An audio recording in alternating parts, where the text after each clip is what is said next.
Bengawan Solo yang melintas di wilayah Lamongan saat ini sudah kembali meluap. Ketinggian air di pintu air bendung Babat Barage di Desa Kecamatan Sekarang, Lamongan mencapai 5,47 meter atau siaga 1 kuning.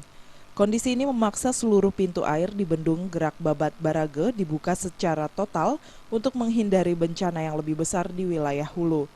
Jeffrey, penjaga pintu air Babat Barage, mengaku meski dalam kondisi siaga 2, namun air Bengawan Solo cenderung stabil. Meski cenderung stabil, namun warga diharapkan tetap waspada mengingat curah hujan di wilayah hulu masih tinggi.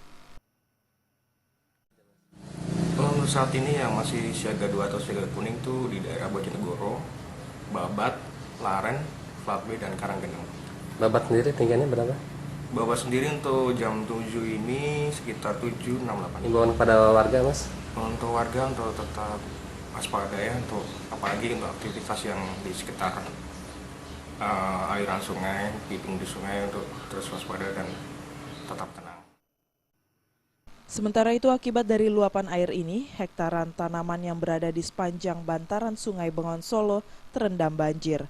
Dari Lamongan, Jawa Timur, Muhammad Basoir melaporkan.